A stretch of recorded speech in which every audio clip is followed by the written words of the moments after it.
Hello दोस्तों, नमस्कार। गुरु शरण क्लासेस खेजरोली यूट्यूब चैनल पर आपका हार्दिक अभिनंदन और स्वागत है। देखो दोस्तों, मैं राहुल सर, ज्योग्राफी टीचर, मैं आप लोगों को राजस्थान भूगोल के बारे में पढ़ाऊंगा। बड़ा इंटरेस्टिंग सब्जेक्ट है और बड़े डिटेल्स के साथ इस सब्जेक्ट को पढ़ेंगे। देखो दोस्तों, राजस्थान भूगोल में वर्तमान में जिलों को लेकर डिस्प्यूट है, सीमांकन नहीं हो पाया है, ठीक है। लेकिन वर्तमान में हम इन सभी परिदृश्यों को देखते हुए सभी नए आंकड़ों की बातें करेंगे। इसलिए आप इस क्लास के लास्ट एंड तक बने रहना।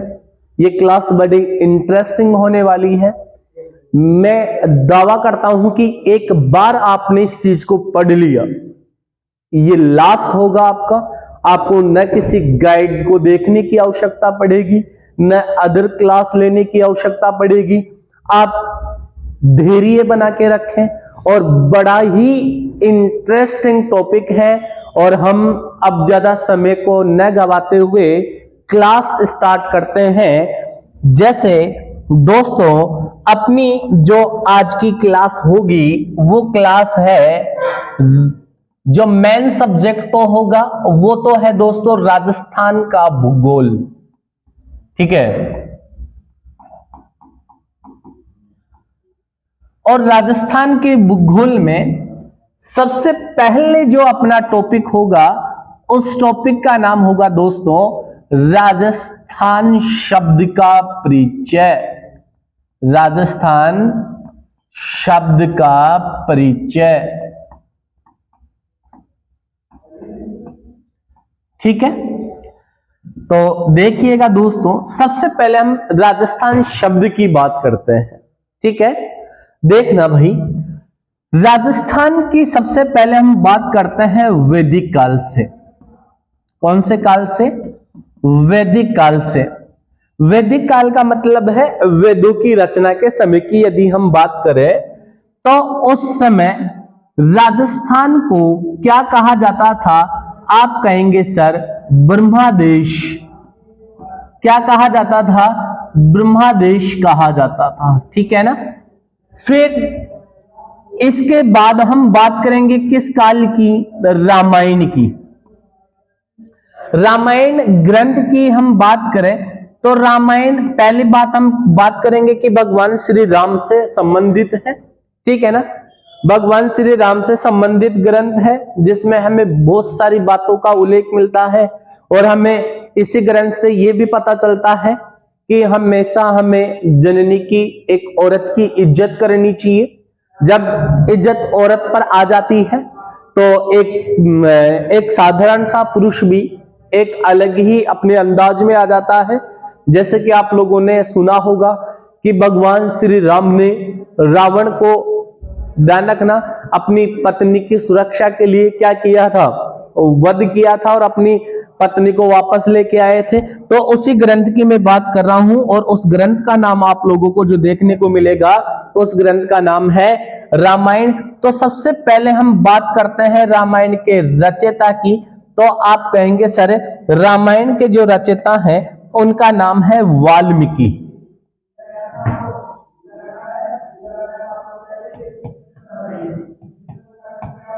वाल्मीकि, ठीक है ना। और इन वाल्मीकि जी ने राजस्थान को कहा है मरुकांतार, ठीक है ना। क्या कहा है? मरुकांतार कहा है। और ये वाल्मीकि जी हैं। तो आपको ऐसे पूछ लिया जाए कि राजस्थान का वाल्मीकि किसे कहते हैं?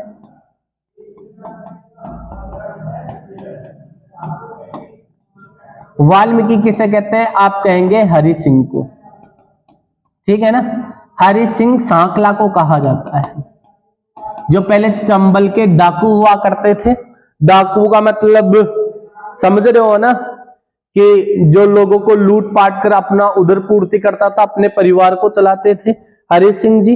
और ऐसा काम ही वाल्मीकि किया करते थे। और वाल्मीकि जी का जो मूल नाम था यदि वाल्मीकि जी के मूल नाम की बात करें तो इनका मूल नाम था रत्ना डाकू, ठीक है ना।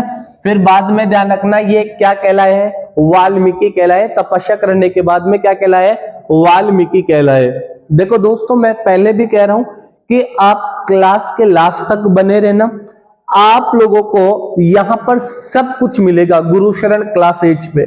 जितना हो सके इस क्लास को शेयर करें, सब्सक्राइब करें, अच्छा लगे तो आप कमेंट भी करें, ठीक है ना।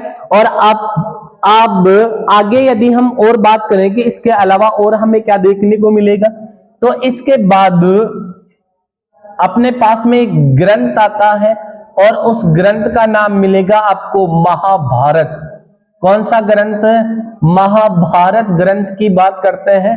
तो महाभारत का एक्चुअल में नाम आप लोगों को दोस्तों जो देखने को मिलेगा वो मिलेगा जय संहिता। क्या देखने को मिलेगा, जय संहिता मिलेगा। इस जय संहिता में या इस जय संहिता के रचयिता की यदि हम बात करें कि सर इसके रचयिता कौन थे, तो आप कहेंगे महर्षि वेद व्यास जी, महर्षि वेद व्यास जी, ठीक है ना। फिर देखिएगा इन्होंने क्या कहा, तो आप कहेंगे सर इन्होंने कहा है ब्रह्मावर्त। क्या कहा है, ब्रह्मावर्त शब्द का प्रयोग किया है, ठीक है ना। फिर इसके बाद हमें एक लेख, एक अभिलेख देखने को मिलता है और उस अभिलेख का नाम था बसंतगढ़ का शिलालेख। बसंतगढ़ का शिलालेख। देखो दोस्तों, शिलालेख का मतलब होता है पत्थर पर लिखा हुआ, ठीक है ना। और यदि हम बसंतगढ़ के शिलालेख की बात करें, तो यदि बसंतगढ़ के शिलालेख की यदि हम बात करें तो आप कहेंगे सर ये प्राप्त कहां से हुआ है। तो प्राप्त की बात आ जाए तो आप कहेंगे सिरोही के, सिरोही के माउंट आबू के बसंतगढ़ गांव में खिमल माता के मंदिर, खिमेल माता के मंदिर से प्राप्त,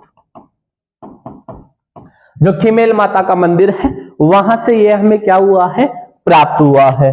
अच्छा, समय की बात करें कब का है ये, यदि समय की बात करें तो आप कहेंगे 625 का है, ठीक है ना।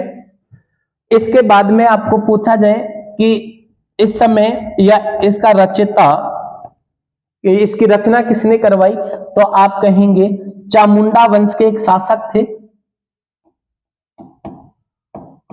चामुंडा वंश के शासक जिनका नाम था वरमलाल, ठीक है ना, उनके द्वारा करवाया गया। और इस शिलालेख में ध्यान रखना, इस शिलालेख में किसी क्षेत्र, किसी व्यक्ति विशेष के लिए, व्यक्ति विशेष के लिए कौन सा शब्द यूज किया गया, आप कहेंगे राजस्थानादित्य, राजस्थाना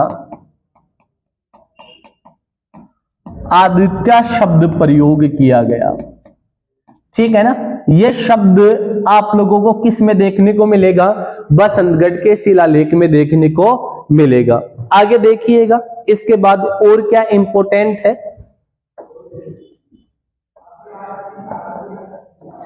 इसके बाद हमें एक ग्रंथ और देखने को मिलता है दोस्तों, और उस ग्रंथ का नाम था मुणोतनैणसी, मुणोतनैणसी ख्यात। तो सबसे पहले हम बात करते हैं मुणोतनैणसी। मुणोतनैणसी थे कौन, तो देखिएगा मुणोतनैणसी जोधपुर के जसवंत सिंह के दीवान या कवि थे। ठीक है, इन्होंने यदि हम बात करें तो इनका जो जन्म है वो जन्म भी कहां पर हुआ था, आप कहेंगे जोधपुर में। ठीक है ना, जोधपुर में हुआ। इन्होंने जो पुस्तक है वो इनकी दो बहुत प्रमुख प्रसिद्ध पुस्तकें हैं। एक का नाम तो मिलेगा मारवाड़रा परगना, मारवाड़रा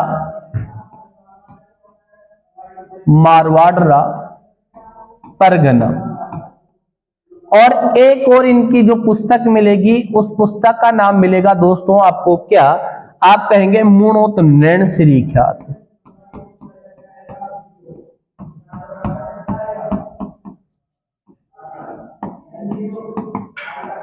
और ये मुणोत नैन श्री जो ख्यात है, मुणोत नैन श्री ख्यात, इसकी रचना की मैं बात करूं तो इसकी रचना 1665 में की गई। कब की गई? 1665 में। ठीक है ना, अब आगे देखिएगा, इस पुस्तक को ध्यान रखना राजस्थान की प्रथम ऐतिहासिक पुस्तक मानते हैं। राजस्थान की प्रथम ऐतिहासिक पुस्तक, ठीक है ना, या ग्रंथ माना जाता है। और इस पुस्तक में कौन सा शब्द यूज किया गया, आप कहेंगे सर राजस्थान शब्द, जो राजस्थान जो शब्द है वो यूज किया गया कौन सी पुस्तक में, आप कहेंगे मुणोत नैन श्री ख्यात में। मुणोत नैन श्री को ध्यान रखना क्या कहा जाता है, आप कहेंगे राजस्थान का अबुल फजल। ठीक है ना, राजस्थान का अबुल फजल कहा जाता है इनको। और अबुल फजल किसने कहा, आप कहेंगे के एम मुंशी ने कहा, के एम मुंशी ने कहा। ठीक है ना, अबुल फजल कौन थे, तो आप कहेंगे अकबर के नवरत्नों में से एक थे, जिन्होंने ध्यान रखना अकबरनामा की रचना भी की थी। ठीक है ना, वही। और अकबर के समय आपने नाम सुना होगा हल्दी घाटी का युद्ध, तो हल्दी घाटी के युद्ध में ये स्वयं भी उपलब्ध थे, जिन्होंने कहा था कि मैं हिंदुओं की डेड बॉडी से, उनके जो रक्त से अपनी दाढ़ी को क्या करूंगा, धोऊंगा, या इनसे अच्छी तरह से मालिश वगैरह करूंगा। तो कहा जाता है कि जब हल्दी घाटी का युद्ध हुआ तो ये जब महाराणा प्रताप की दृढ़ता को देखा, उनके स्वाभिमान को देखा, उनके जो कर्म है, उनकी जो धारता है, वो जब देखे तो कहा जाता है इन्होंने चप्पल तो ली हाथों में और 9-2-11 हो लिया। ठीक है ना, तो उसी अबुल फजल की मैं बात कर रहा हूं। ठीक है ना, आगे देखिएगा, इसके बाद में हमें एक और ग्रंथ देखने को मिलता है और उस ग्रंथ का नाम है राजरूपक। राजरूपक ग्रंथ। यदि राजरूपक ग्रंथ की बात करें तो इस पुस्तक के जो रचयिता हैं, उस पुस्तक के जो रचयिता हैं उनका नाम है वीरभाण। ठीक है ना, वीरभाण के द्वारा ये पुस्तक लिखी गई। और इस पुस्तक का जो समय है कब लिखी गई, तो आप कहेंगे 1735 में लिखी गई। कब लिखी गई दोस्तों, 1735 में लिखी गई। और इस पुस्तक में ध्यान रखना कौन सा शब्द प्रयोग किया गया, तो आप कहेंगे उसका नाम था कौन सा, राजस्थान शब्द। क्या, राजस्थान शब्द प्रयोग किया गया। देखो दोस्तों, जब राजस्थान की जब बात आती है तो मुझे बड़ा गर्व होता है, क्योंकि मैं भी एक राजस्थान का निवासी हूं। और राजस्थान जब बात आती है तो एक अचानक ही जुनून सा आ जाता है। क्यों? क्योंकि राजस्थान वीर, त्याग, बलिदान, साहस, वीरता की एक क्या है, भूमि है। यहाँ पर बहुत सारे बलिदान हुए हैं, बहुत सारे त्याग किए गए हैं, बहुत सारी आपको ध्यान रखना यहाँ की स्टोरियां देखने को मिलेंगी। ठीक है ना, तो राजस्थान राजस्थान है भाई। राजस्थान जैसा इतिहास न तो किसी का है और न किसी का होने वाला है। जैसे यदि हम पूरे विश्व के इतिहास की बात करें तो भारत का इतिहास है, भारत के पूरे इतिहास की बात करें तो आपको राजस्थान का पूरा इतिहास मिलेगा। राजस्थान के इतिहास में भी सबसे बड़े इतिहास की बात करें तो मेवाड़ के इतिहास की बात करते हैं। तो राजस्थान में हमें बहुत सारे ऐसे ग्रंथ मिलते हैं जिसमें राजस्थान शब्द को कहना मतलब इंक्रीज किया गया, ठीक है ना। राजस्थान एक वीर भूमि है, तो उस राजस्थान में जो राज रूपक ग्रंथ की मैं बात करूं तो उस ग्रंथ की रचना वीर भाण के द्वारा की गई 1735 में की गई, और इसमें राजस्थान शब्द का क्या किया गया, प्रयोग किया गया।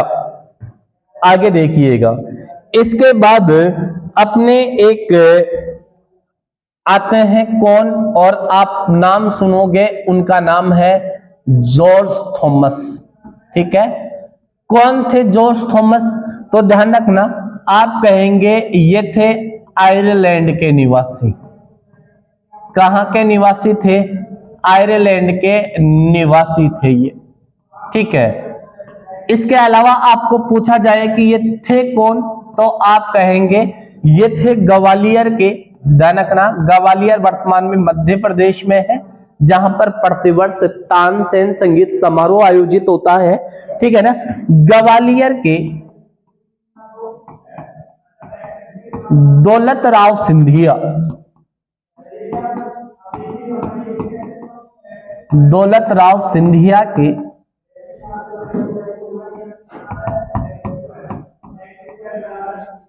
अंग्रेजी कमांडर थे, ठीक है ना। कौन थे? अंग्रेजी कमांडर थे, ठीक है ना। ये जब राजस्थान में आए तो राजस्थान में ध्यान रखना राजपूत ही राजपूत दिखाई दिए। क्या दिखाई दिए? राजपूत ही राजपूत दिखाई दिए, इसलिए इन्होंने राजस्थान को राजपूताना कहकर संबोधित किया। लेकिन ये बात बताई किसने, इसकी हम बात करते हैं। आप कहेंगे सर ये आए यानी लगभग 1800 के मैक्सिमम आए थे, 1806 में भी बताया जाता है, मांडलगढ़ भीलवाड़ा में सबसे पहले ये आए थे। इसके बाद एक किताब लिखी गई, कौन सी? The military of the military members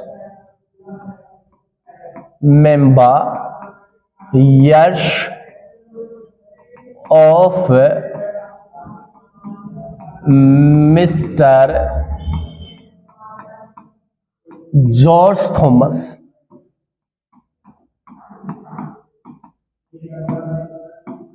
ठीक है ना। ये पुस्तक, इस पुस्तक के यदि हम रचयिता की बात करें, रचयिता, तो इस पुस्तक के रचयिता आपको कौन मिलेंगे? आप कहेंगे सर इस पुस्तक के रचयिता थे विलियम फ्रैंकलिन,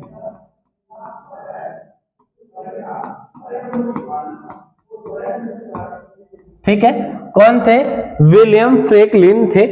और ये कब लिखी गई? कब लिखी गई? आप कहेंगे 1805-6 में लिखी गई ये किताब, ठीक है ना। इस 5-6 वाली किताब में या बुक है, इस बुक में विलियम फ्रैंकलिन ने कहा कि जॉर्ज थॉमस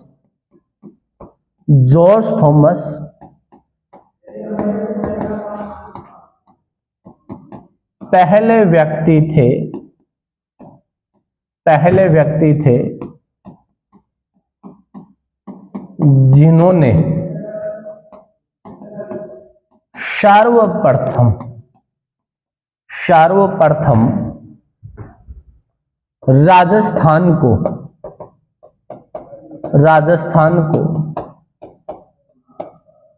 राजपूताना कहकर संबोधित किया, ठीक है ना। क्या कहकर संबोधित किया? राजपूताना कहकर संबोधित किया। अच्छा भाई, आगे और सुनना थोड़ा सा। आपको पूछ लिया जाए कि ब्रिटिश काल में, ठीक है, ब्रिटिश काल या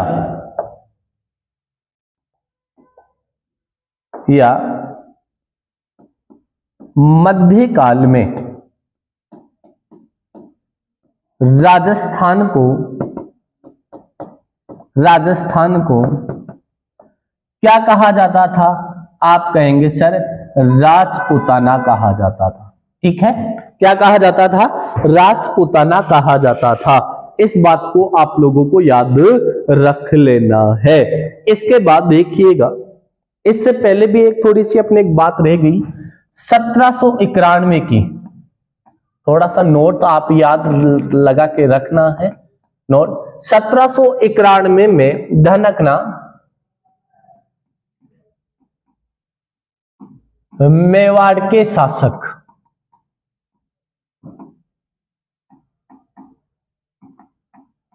भीम सिंह ने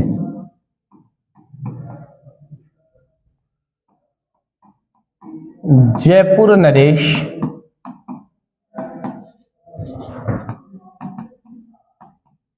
सवाई प्रताप सिंह को पत्र में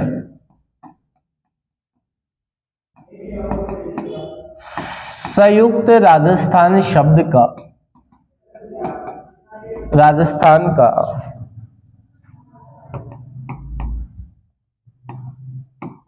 प्रयोग कर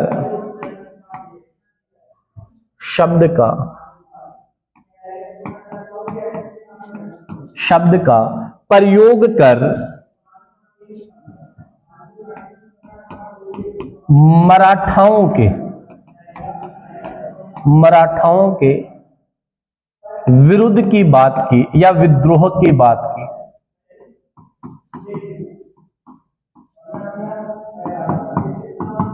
ठीक है ना, ये कहने का मतलब है कि भीम सिंह ने, ध्यान रखना, किसको लेटर लिखा? आप कहेंगे प्रताप सिंह को, और ये कहा कि हम जो राजस्थान के जो लोग हैं वो संयुक्त होकर क्या करते हैं, किनका मुकाबला करते हैं? मराठाओं का। क्यों करते हैं? क्यों यदि मराठा यदि किधर आ जाएंगे, राजस्थान की तरफ आ जाएंगे, तो पूरे राजस्थान को वो अपना गुलाम बना लेंगे, और गुलाम बनाने के बाद में अपना और आने वाली जो पीढ़ी है उसका क्या होगा। तो देखो दोस्तों, हमेशा रिस्क लेना चाहिए लाइफ में, चाहे कुछ भी हो जाए। जो रिस्क लेगा वो आगे बढ़ेगा, है ना। और यदि जवानी में हम रिस्क लेने से डर रहे हैं तो अपनी जवानी है ना वो बेकार है। ठीक है ना, हमेशा रिस्क लेने की बात करो, आज नहीं तो कल नहीं तो परसों 100% अपने से होगा। जैसे कि हम काफी बार तैयारी करते हैं और तैयारी करने के बाद में हमें असफलता का सामना करना पड़ता है, तो जब अपने को असफलता का जब सामना करना पड़ता है तो हम क्या कर देते हैं कि हार थक कर बैठ जाते हैं। ऐसा हमें नहीं करना चाहिए। हमें ये ढूंढना चाहिए कि अपने से गलती कहां होगी, कहां पर अपने प्रॉब्लम है, कहां पर अपना क्वेश्चन गलत हुआ है, उस चीज को आप पकड़ो और फिर से आप लग जाओ। ठीक है ना, अगली बार 100% आपका सिलेक्शन होगा। ठीक है ना, मैं फिर से आपको वही बात कहना चाह रहा हूं, आप इस YouTube चैनल पे बने रहना, आपको 100% यहां पर सिलेक्शन मिलेगा। आपको पूरा कंटेंट दिया जा रहा है, पूरी मेहनत और डेडिकेशन के साथ आप लोगों को अपने साथ में नोट्स बनाते चलना है, इन चीजों को पढ़ लेना है, जिससे आप लोगों को ध्यान रखना आपकी जो सफलता है उसके लिए एक रास्ता प्रशस्त हो सके, आप लोग उस रास्ते की तरफ जा सके। ठीक है ना, अब जो टीचर होते हैं वो क्या कर सकते हैं, एक रास्ता बता सकते हैं। अब रास्ते के अकॉर्डिंग तो आपको चलना है, ठीक है ना, तो उसके अकॉर्डिंग आपको क्या कर लेना है, काम कर लेना है। तो दोस्तों, यदि आप लोगों को ये क्लास पसंद आ रही है तो आप जरूर इसको लाइक करें, शेयर करें और सब्सक्राइब भी करें। आगे देखना, इसके बाद यहां अपने राजस्थान में, ध्यान रखना, राजस्थान में कौन आए? आप कहेंगे सर उनका नाम था colonel James Tod. Colonel James Tod. यदि हम कर्नल जेम्स टोड की बात करें तो पहले तो बात करते हैं कि कर्नल जेम्स टोड का जन्म, तो आप कहेंगे इनका जन्म हुआ था कब? आप कहेंगे 20 मार्च 1758 1758 में इनका क्या हुआ था? जन्म हुआ था। कहां हुआ था? आप कहेंगे स्कॉटलैंड में।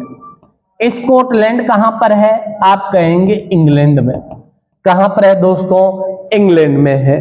देखिएगा दोस्तों, ये कर्नल जेम्स टोड है ना, ये ध्यान रखना, जब इनकी जॉब लगी, अब जॉब की ही तैयारी हम कर रहे हैं, ठीक है ना।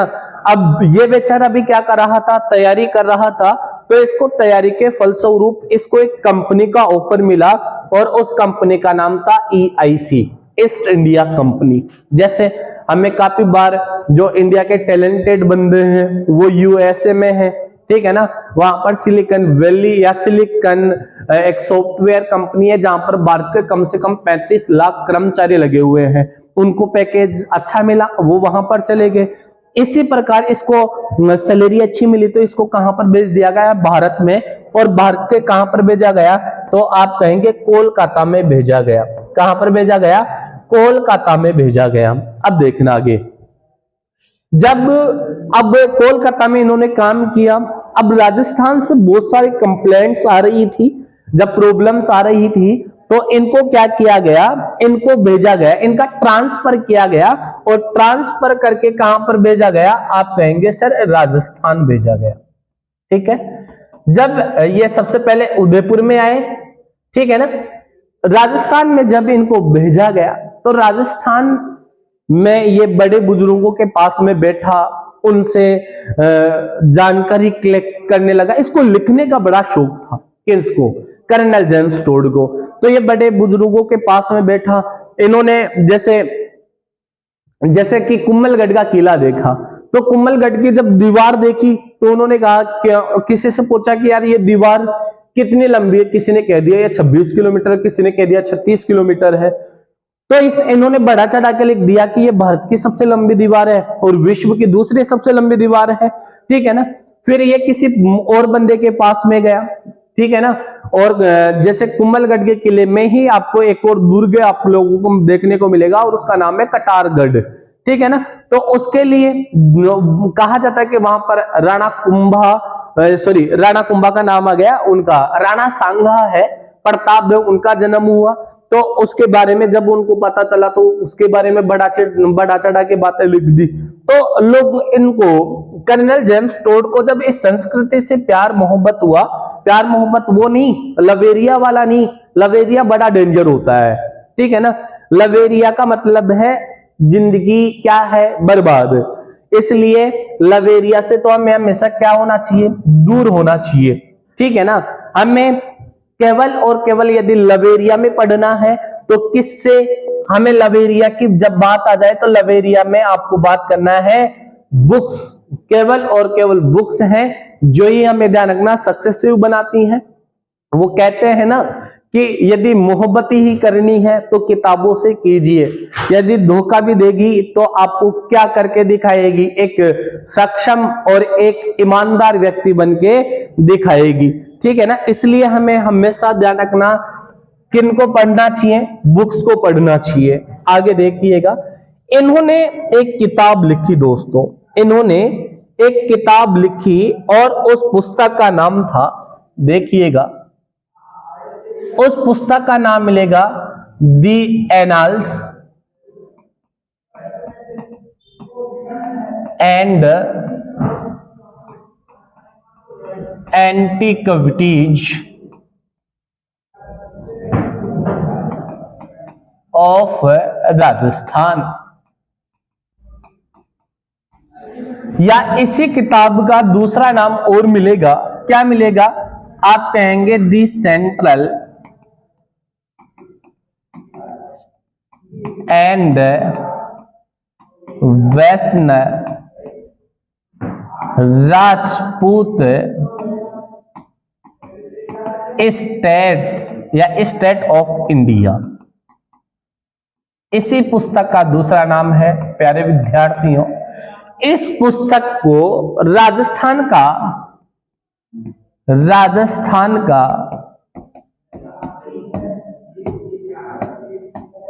प्रथम ऐतिहासिक ग्रंथ माना गया और इसी में ही सबसे पहले कौन सा शब्द प्रयोग किया गया? राजस्थान शब्द प्रयोग किया गया। देखना दोस्तों, यदि इस पुस्तक के यदि हम पब्लिकेशन यानी इसके प्रकाशनकर्ता की बात करें, ठीक है ना, तो इसका प्रकाशन हिंदी में, हिंदी अनुवाद की बात करें तो हिंदी अनुवाद इसका किसने किया था? आप कहेंगे हीराचंद ओझा ने। गौरी शंकर हीराचंद ओझा थे, उन्होंने ध्यान रखना इसका हिंदी अनुवाद किया, ठीक है ना। और प्रकाशनकर्ता की बात करें तो प्रकाशनकर्ता आ जाएगा विलियम क्रुक। कौन आ जाएगा? विलियम क्रुक आ जाएगा। और इसका पब्लिशन दो बार हुआ, एक तो हुआ 1829 में और एक हुआ 1832 में। दो बार इसका क्या हुआ? पब्लिकेशन हुआ। और ये एक संस्करण है, ठीक है ना। और यह ध्यान रखना एक जनश्रुति पर आधारित ग्रंथ है, ठीक है ना। इसके कोई तथ्य नहीं है, इस ग्रंथ के कोई प्रूफ नहीं है, केवल और केवल ये किंवदंतियों पर आधारित है, लोगों की बातों पर आधारित है। इस ग्रंथ को जब पढ़ा गया तो राजस्थान के जो शासक हैं उन शासकों के बारे में बहुत सारी हमें बढ़ाइयां देखने को मिली, ठीक है ना। यहां तक हमें उल्लेख मिलता है कि अंग्रेजों को शक हो गया था कर्नल जेम्स टोड पे कि यह है ना किनको भड़का रहा है? आप कहेंगे राजस्थान के शासकों को। तो कहा जाता है कि इनको कोलकाता भेजा गया, तो इन्होंने रिक्वेस्ट की कि मुझे वापस कहां पर लगा दो। इन्होंने कहा कि राजस्थान में। जब इस पे पूर्णतः शक होने लगा कि ये क्या कर रहा है, राजस्थान के शासकों को भड़का रहा है अपने ऊपर, तो इनको कहा जाता है कि वापस स्वदेश भेजा गया, जहां पर इनकी क्या हो गई? मृत्यु हो गई इंग्लैंड में, ठीक है ना। तो बहुत ही अच्छी बातें लिखी हैं इन्होंने। तो इस पुस्तक में अपने को जो शब्द देखने को मिलता है उस शब्द का नाम क्या मिलेगा? आप कहेंगे उस शब्द का नाम मिलेगा क्या? राजस्थान। कौन सा शब्द दोस्तों? राजस्थान शब्द देखने को मिलेगा। इसके बाद और देखिएगा, इसके बाद राजस्थान में जो द्वितीय चरण हुआ, द्वितीय चरण कब हुआ? आप कहेंगे 25 मार्च को, 25 मार्च 1948। उसमें जब यह सम्मेलन हुआ तो उसमें ध्यान रखना राजस्थान शब्द का प्रयोग किया गया, शायद संयुक्त राजस्थान शब्द प्रयोग किया गया। और ध्यान रखना इसके बाद में राजस्थान में स्वतंत्रता के बाद एक समिति गठित की गई और उस समिति का नाम था पी सत्यनारायण समिति। पी सत्यनारायण समिति, ठीक है ना। कौन सी बनाएगी? पी सत्यनारायण समिति बनाएगी, ठीक है ना। और इसने सिफारिश की, क्या सिफारिश की? आप कहेंगे सिफारिश की कि इन्होंने राजस्थान का नाम क्या होना चाहिए? राजस्थान होना चाहिए। क्या होना चाहिए? राजस्थान होना चाहिए। और राजस्थान की जो राजधानी है वो क्या होनी चाहिए? जयपुर होनी चाहिए। क्या होनी चाहिए दोस्तों? जयपुर होनी चाहिए। ये सिफारिश किसने की? पी सत्यनारायण समिति ने की। तो क्या किया गया? तो किया गया कि डॉक्टर राजेंद्र प्रसाद जी, अपने देश के पहले राष्ट्रपति थे डॉक्टर राजेंद्र प्रसाद, जो राष्ट्रपति बनने से पहले ध्यान रखना क्या थे? चंपारण के एक वकील थे, एडवोकेट थे, ठीक है ना। तो डॉक्टर राजेंद्र प्रसाद ने राजस्थान को संवैधानिक दर्जे की यदि हम बात करें कि संवैधानिक दर्जा कब दिया? आप कहेंगे 26 जनवरी 1950 को, ठीक है ना।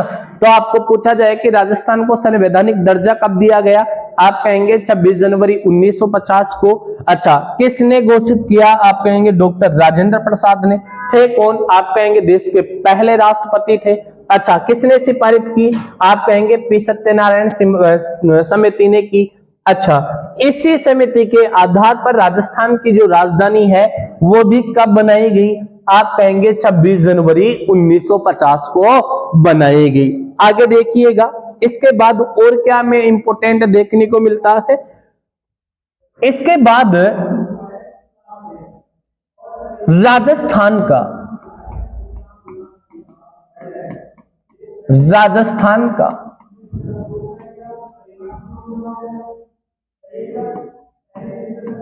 वर्तमान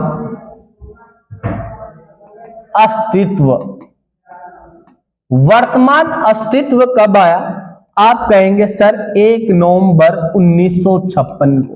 ठीक है ना, 1 नवंबर 1956 को अजमेर जिला भी बनाया गया था वैसे। ठीक है ना, राजस्थान का 26वां जिला था।